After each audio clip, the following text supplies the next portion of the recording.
Good morning, everyone. We have some current events to do today. There's a lot happening in the world.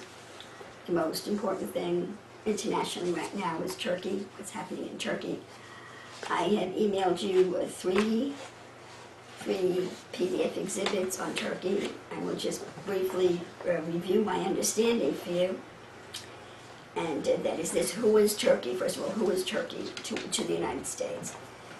Turkey is a unique country. It's similar to Russia in that it has both Christian and Muslim roots.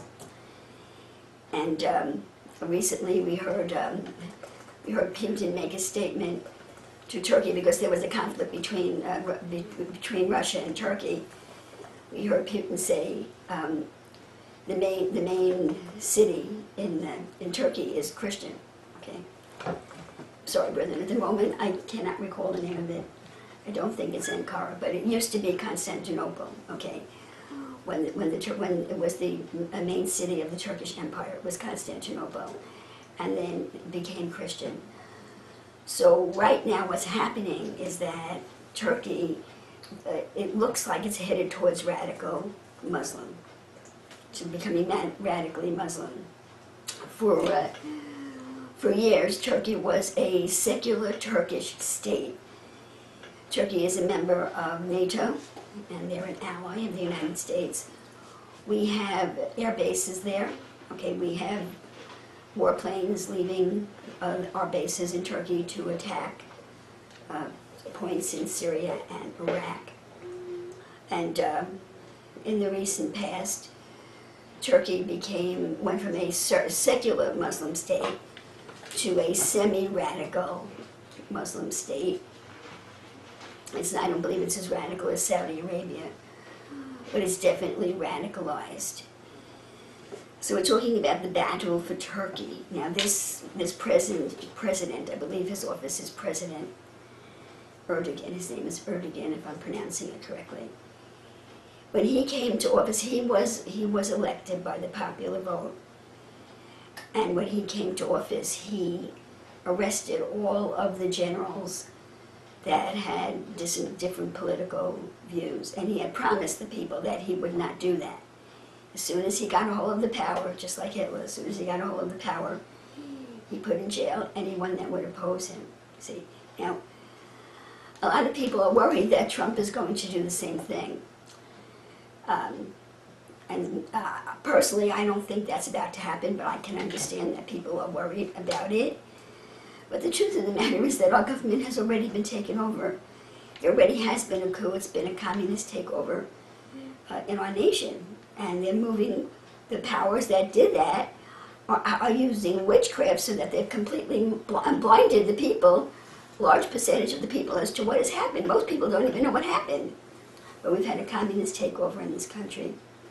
And those in power are seeking to rip up our Constitution and utterly change the country to be something it never was, to make it into something completely different. So I'm talking to you about Turkey, but I'm trying to tell you that that's what happened. That's how Erdogan got in. He jailed. He did everything he said he would not do. He jailed the heads of the military. Well, our military have not been jailed, they've just been fired. You know? So anyway, this is about Turkey. So Erdogan he's basically Muslim Brotherhood. You don't really hear much about Muslim Brotherhood anymore. We're fighting ISIS and ISIL.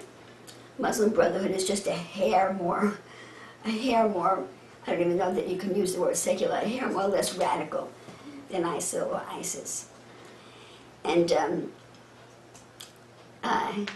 And they've lost a lot of liberty in Turkey. But Turkey's still a member of NATO and considered our ally. Now, what's happened is that this military coup rose up, and my first reaction was, I wonder if it's secular forces within the government trying to de-radicalize Turkey.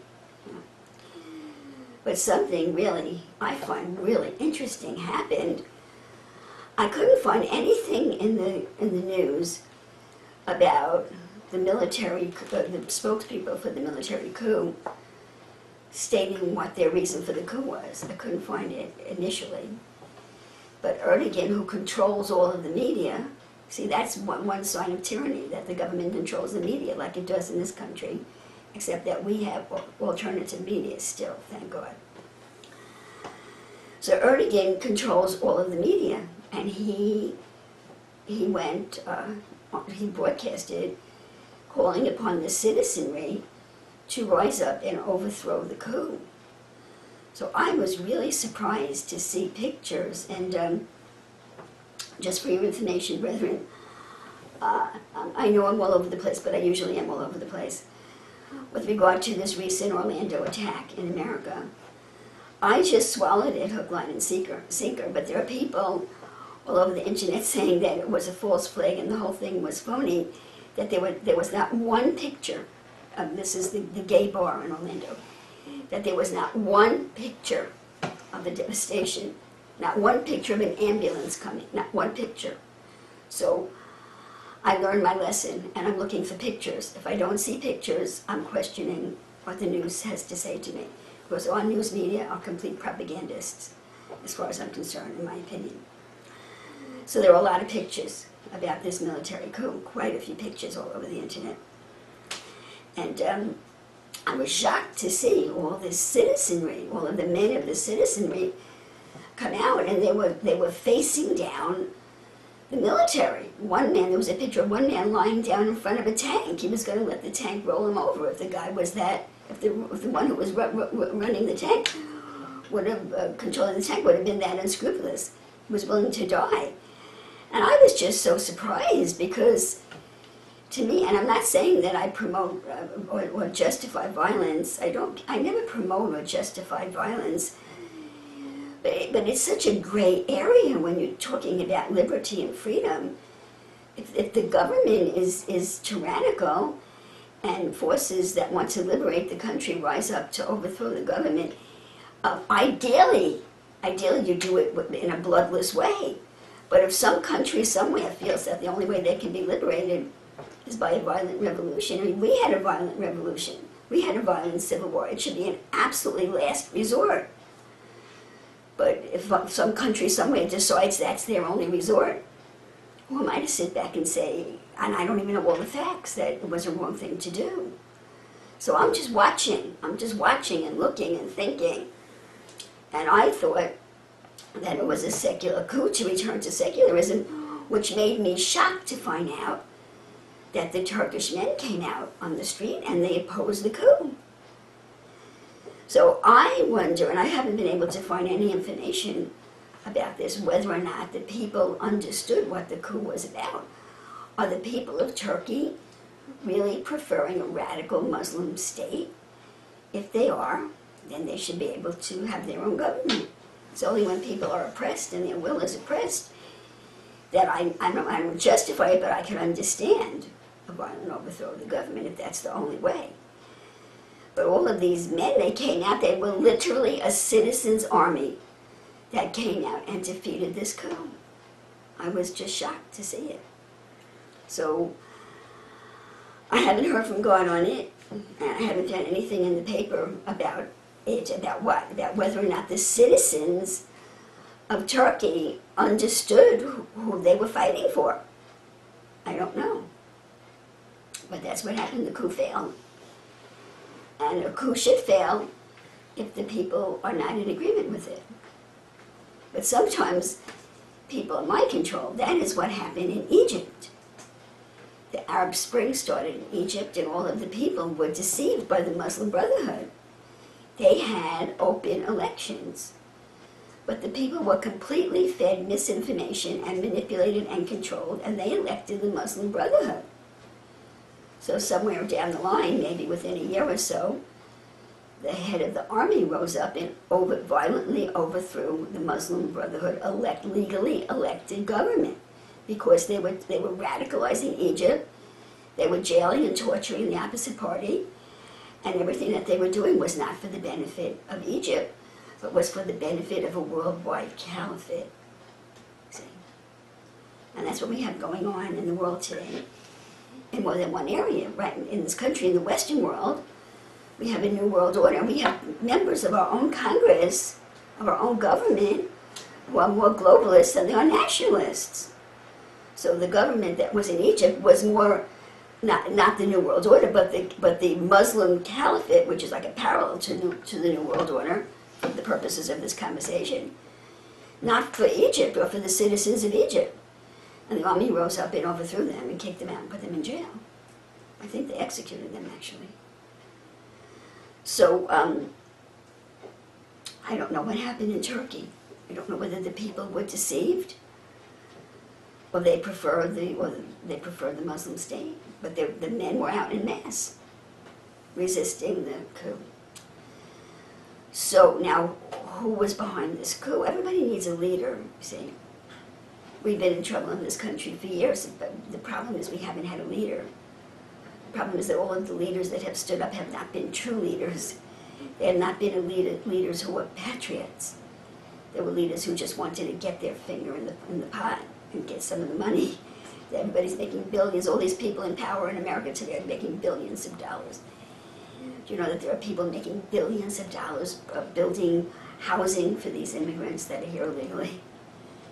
They're charging the government. They're making billions of dollars, including the Koch brothers, Koch brothers. And sorry, I'm pronouncing their name wrong. They're supposed to be these big conservatives.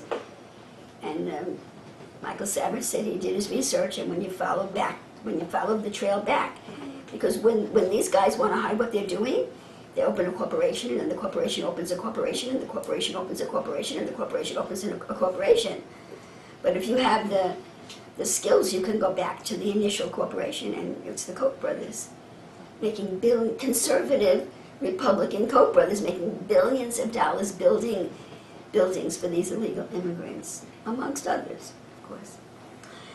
So the corruption in this country is very widespread. Only God can save us, brother. So anyway, back to Turkey. So, what's going on in Turkey? President Erdogan, and I believe that's his office title, is acting very outraged, and he is blaming another Muslim cleric who was a resident of the United States of America. I haven't read anything that said he's a citizen, but he's a resident. He's been living in Pennsylvania since 1999. This is his picture. This is Erdogan over here, of Turkey, and this is cleric Gulen, G-U-L-E-N. He lives in Pennsylvania, and to be honest, I was very blessed to find out about him. Apparently, he is a genuine secular Muslim. I didn't believe that there were any secular Muslims. I heard this story from two different people. One man speaking at the conference that I went to in Colorado Springs, and then I heard it from somebody else. What did I hear? This is what I heard in the opinion of these speakers. There are no radical Muslims. There are only two kinds of Muslims.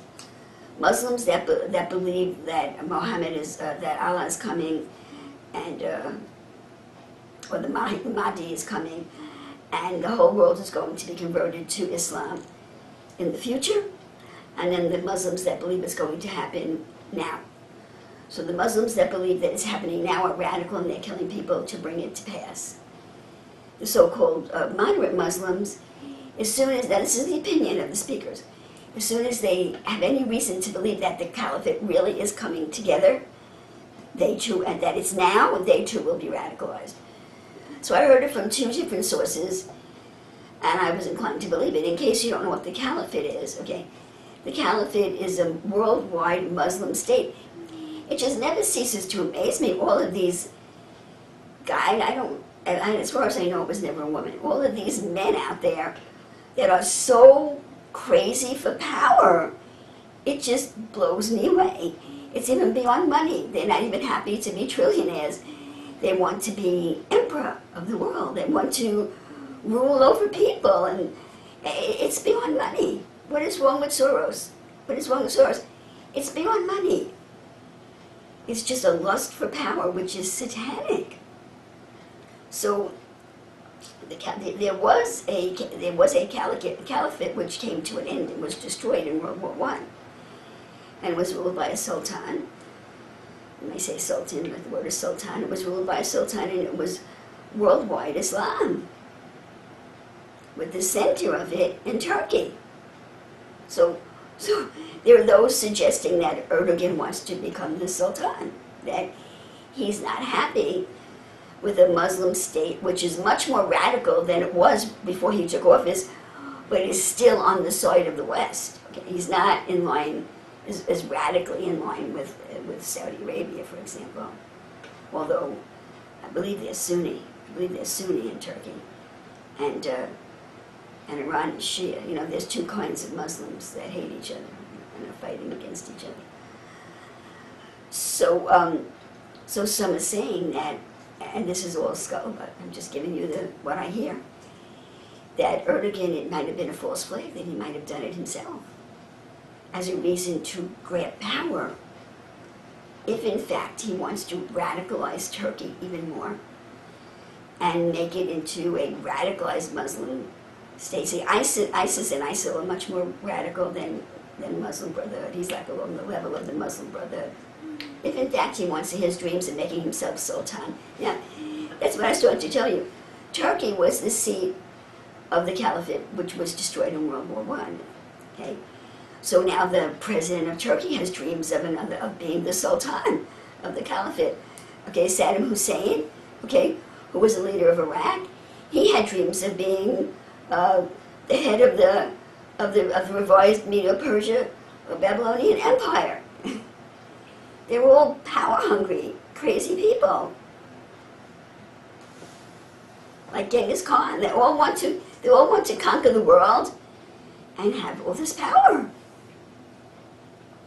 So some people are saying, did Erdogan do this himself as an excuse to loose himself from the restraints that are put upon him as a member of NATO? See, he's aligned with NATO, the North Atlantic Treaty Organization. He's a part of the nations. I think I heard there were 27 of them. They gathered together after World War II and made a treaty that if one of them was attacked, they would all consider themselves attacked and fight the oppressor. So he is under the rules of NATO, which put restraints on aggression and the things that you can do, because it's supposed to be an organization of free world nations. So you can't go around bombing the whole world and still be a member of NATO. See? So some are saying that Erdogan did this himself, and that he's really trying to just make an excuse to get free of those bans from NATO without leaving NATO, you know, and to set himself up as the sultan. See? So we have ISIL in the Middle East that actually, as far as they're concerned, they've already reestablished the caliphate. That's what the war in Syria is about. ISIL and the head of ISIL. Brethren, I'm no expert on this. I'm just sharing my layman's view of what I have, and I may not have the latest information. I think the head guy was al-Baghdadi. I may have heard that he was killed, but I'm not sure. But the head guy that set himself up as the caliph, you know, the head of the caliphate, was al-Baghdadi. And that he is the head of ISIL. That's what ISIL is. They're calling themselves the caliphate. See? And they very well may be Shia. They may be Shia. So that's really interesting. If ISIL is, because Turkey's fighting against ISIL, so Turkey is Sunni and ISIL is Shia. So what are they going to have, two caliphates? There have been two, pardon me, Christian churches, two Orthodox churches, the Pope in one area and the Russian Patriarch on the other side of the world, both claiming to be the head of the Christian church. Of course, neither one is the head of the Christian church, but they're both claiming to be the Christian church. And they finally stopped fighting with each other and just withdrew to their own territories. So are there going to be two caliphates, one for the Sunni and one for the Shia? Does Erdogan want to be the sultan of the revised caliphate in opposition to ISIL, who's planning on taking over the whole world, at least the whole Middle East first, and then the whole world. That's the difference between ISIS and ISIL. ISIS is basically just in Iraq and maybe Syria. ISIL, they're claiming the whole Middle East territory, including all of Israel, Jordan, and Lebanon, and all of those countries. They claim, although they haven't been conquered yet, they claim it belongs to their caliphate. So Erdogan is acting very outraged, and he has accused this cleric that's been living in Pennsylvania, from what I read, very quietly since 1999. And I was very blessed to read about this man who appears to be a genuine moderate Muslim, and I say that because unless this is a complete lie, what I'm reading, which I doubt, he has, as we say in the vernacular, he has put his money where his mouth is, in that it has not having anything to do with money. In other words, he's done things, and what he has done, I would like to read to you what he's done so that I don't get it wrong. So I have something saying, who is he? Okay. Who is Fethullah Gulen? Who is Fethullah Gulen? Was being blamed for the coup in Turkey. Who is this man? 75-year-old man went into self-imposed exile when he moved from Turkey to the United States in 1999 and settled in Salisbury, Pennsylvania. He rarely speaks to journalists. He has turned down interview requests from CNN for more than 4 years. Supporters describe Gulen as a moderate Muslim cleric who champions interfaith dialogue. So either the man's a tremendous phony and a Trojan horse, or he is a true moderate Muslim. He champions interfaith dialogue. Promotional videos show him meeting with Pope John Paul II in the Vatican in the 1990s. He also met frequently with rabbis and Christian priests in Turkey. Gulen has a loyal following known as Gulenists in Turkey, who all subscribe to the HizNet movement. HizNet is a global initiative inspired by Gulen, who espouses what the New York Times has described as a moderate, pro-Western brand of Sunni Islam that appeals to many well-educated and professional Turks. No governmental organizations founded by the HizNet movement, non-governmental organizations founded by the HizNet movement, including hundreds of secular co-ed schools. Now, Muslim schools are always not co-ed. The men and the boys and the girls are always separated. So he is behind this, or has inspired hundreds of secular co-ed schools, free tutoring centers, hospitals, and relief agencies, and credited with addressing many of Turkey's social problems. The preacher and his movement also spawned a global network of schools and universities that operate in more than 100 countries. In the United States, this academic empire includes Harmony Public Schools, the largest charter school network in Texas. Within Turkey, volunteers in the Gulen movement also own TV stations, the largest circulation newspaper, gold mines, and at least one Turkish bank. So, the question is he the architect of the coup, or was he the scapegoat? Did Erdogan actually orchestrate this coup so that he could radicalize Turkey? Because as of the last time I checked it out on the internet, nobody knows, no international source actually knows what's going on in Turkey right now. Other than that, he's arresting and executing. Erdogan is arresting and executing a lot of people, and he wants his hot little hands on cleric Gulen. So what I am watching carefully, is that President Erdogan, he has made a formal demand upon Secretary of State Kerry to extradite Gulen, and is enraged that we have not done it immediately. So at least, brethren, we're not completely destroyed. There is still some little strains of democracy and right here in this country. I don't know, they're being overcome quickly, but we're not completely overcome yet. So Kerry said to him, well, we can't just, this is not Turkey. I added that in. This is not Turkey. This is not a dictatorship to that point yet. They only get away with what they think they can get away with.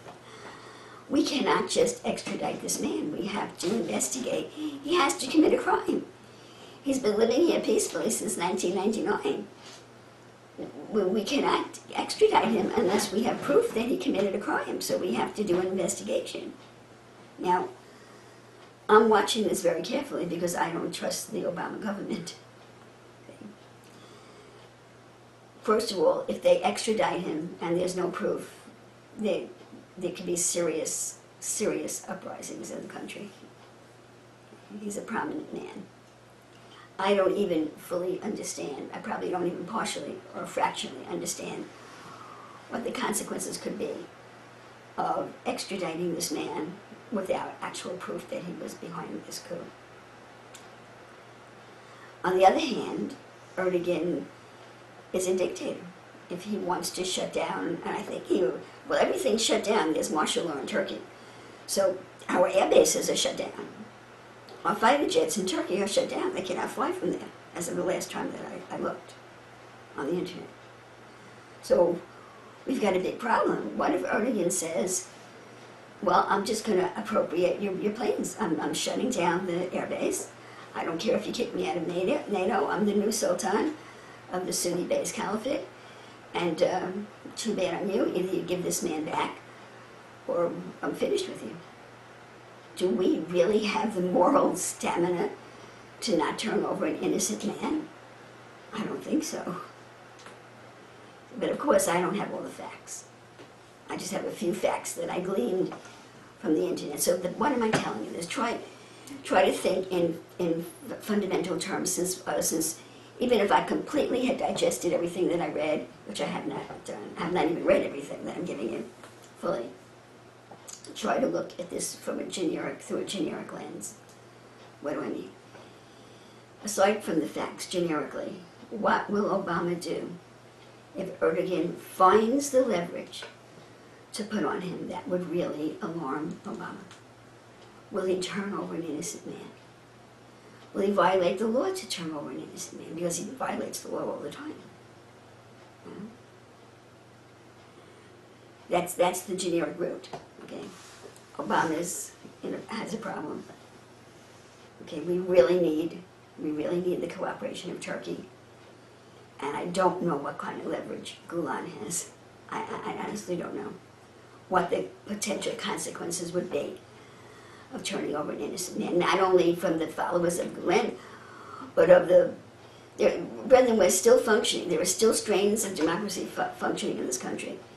I think even the American Civil Liberties Union would rise up against him. There would be a lot of voices, a lot of people rising up against our government if they tried to do that. So, is Erdogan going to back down, or is he going to continue that demand and have our airbase shut down? And if he has our airbase shut down, is that such a bad thing? Because we're on the wrong side of that war, as far as I'm concerned, in my opinion. So I'm just giving you information about what's going on. I'm not drawing any conclusions because I know I do not have the facts. And the only way I can have all the facts would be if God would tell me, because I don't trust the newspapers. I have some confidence, but you shouldn't have 100% confidence in anybody except God. Have some confidence in what I hear on George and what I hear from Michael. I haven't listened to Rush lately, but I usually can trust Rush. You know. Glenn Beck I have not listened to since his abominable display towards Donald Trump. I lost all confidence in him. He's bought and paid for as far as I'm concerned. That's Glenn Beck. So that's the story of what's going on in Turkey. Can anybody add to what I have just said? Or if anybody has a question, I will try to answer you if I can. Anybody, I'll just give you a couple of minutes to either come on the phone or write into the computer, and if I don't hear anything, we'll go on to the next item. So I have emailed you all of these articles. You can read it yourself.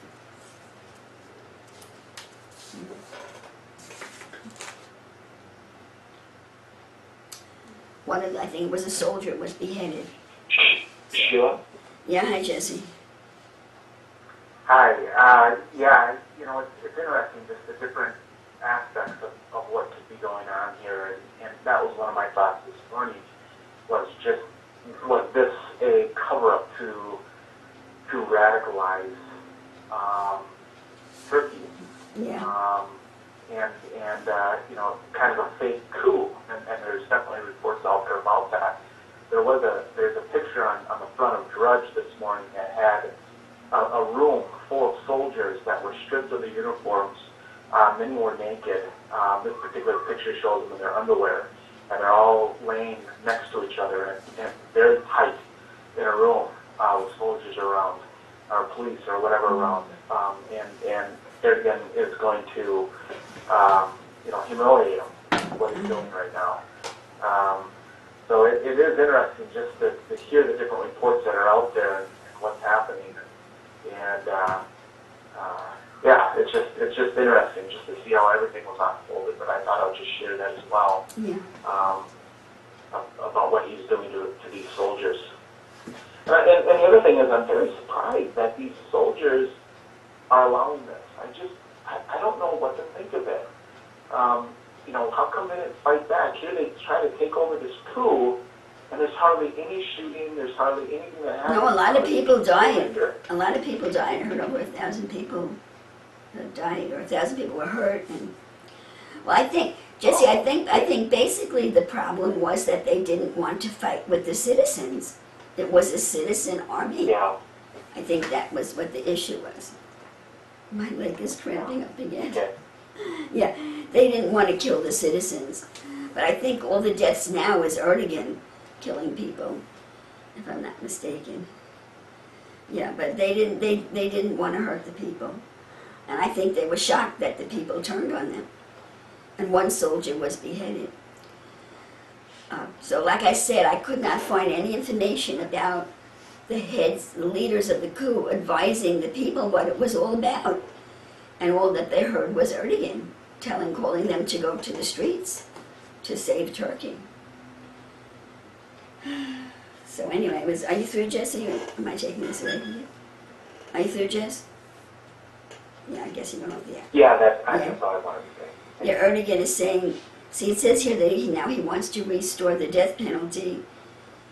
Erdogan promised a purge of the armed forces even before the coup attempt was over. They will pay a heavy price for this, he said. The uprising is a gift from God to us because this will be a reason to cleanse our army. So this will be a reason to cleanse the army. At a rally late on Saturday, his supporters demanded that the coup leaders be executed. Lord, my leg is cramping up on me. Please just say a prayer to this leg. The witchcraft has been so high this last week. Thank you, Lord. Thank you, Lord. And I can sit here and preach without being in pain. Thank you, Lord, in Jesus' name. At a rally late on Saturday, his supporters demanded that the coup leaders be executed. Let's hang them, chanted the crowd in Ankara''s central Kizilay Square. Erdogan told them that Parliament may consider a proposal to bring back the death penalty, which has been abolished. Erdogan's critic says he will use the purge to create a pliant judiciary, eliminating any dissenting voices in the courts. See, he wants to change the government to eliminate any dissenting voices. Some European politicians have expressed their unease about developments since the coup attempt. We want the rule of law to work fully in Turkey, says French Foreign Minister. The coup attempt is not a blank check for Mr. Erdogan. There cannot be purges. The rule of law must work, he told France 3 television. Irold said European Union ministers would reiterate on Monday when they meet in Brussels that Turkey, which has applied to join the bloc, must conform to Europe's democratic principles. So that's the European Union. Turkey has applied to be a part of the European Union. If he wants to remain a part of NATO and he wants to be accepted by the European Union, He cannot become a blatant out-and-out dictator. European Commissioner Gunther Oettinger said Erdogan would move Turkey away from the core values represented by the EU and NATO defense alliance, of which it is a long-standing member, if he decided to use the attempted coup to restrict basic democratic rights any further. He would strengthen his position domestically, but he would isolate himself internationally. Oettinger, an ally of German Chancellor Angela Merkel, said. Some European politicians are also expressing concern about the future of a deal between the EU and Ankara, the head city of Turkey, Ankara, that has helped to slow numbers. Oh yeah, Turkey was taking in a lot of Syrian refugees, and Turkey was being paid to take them in. Some European politicians are also expressing concern about the future of a deal between the EU and Ankara that has helped to slow numbers of migrants from crossing from the country to neighboring Greece. It has helped to slow numbers of migrants crossing from the country to neighboring Greece. Brother, there's so much going on here. Be careful not to draw any conclusions, because we just don't have all the facts. You know, just keep it before the Lord and ask the Lord for His righteousness to prevail. Deputy Prime Minister, can't read these names, Simsek, took to Twitter to attempt to reassure investors. See, follow the money, brethren. There's always money involved. To attempt to reassure investors that the Turkish government was in full control of the economy before financial markets opened on Monday. He said it had decided on all necessary measures after consulting with the central bank and treasury. See? So it's the central bankers that are pretty much ruling the world. That seems to be the New World Order. People, they're basically the ones who run the central banks in the European nations. So we'll just keep on watching. It says the violence shocked the nation of almost 80 million people, once seen as a model Muslim democracy, where living standards have grown steadily for more than a decade, and where the army last used force to stage a successful coup more than 30 years ago. Oh, so maybe he wasn't democratically elected. Maybe he came in by the coup. It also shattered fragile confidence among Turkey's allies about security in the NATO country, a leading member of the U.S.-led coalition against Islamic State.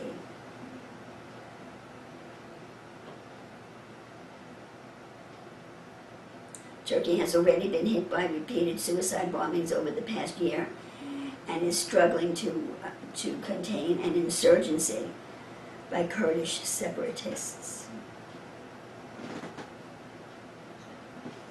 A successful overthrow of Erdogan, who has ruled the country since 2003, would have marked another seismic shift in the Middle East.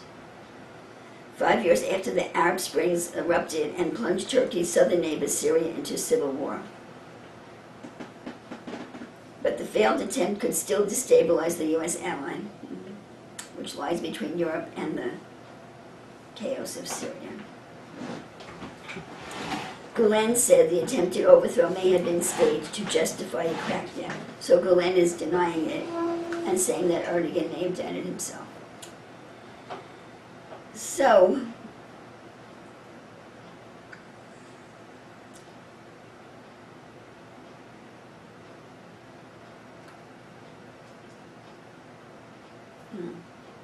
Erdogan's accusing us.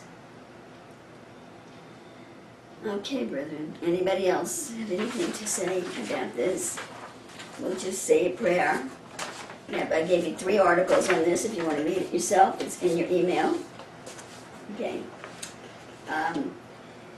Father, in the name of Jesus, I just pray for your mercy and your grace and your truth. The whole world is bubbling over. I don't have enough information to pray specifically, but I pray for your will. Your perfect will. I ask that you have mercy on simple people that don't even understand what's going on and that are being caught up in this mess. But we pray for the solution. The solution, the result of this upheaval should be in accordance with your perfect will for your perfect purposes and for the good of mankind. In Jesus' name.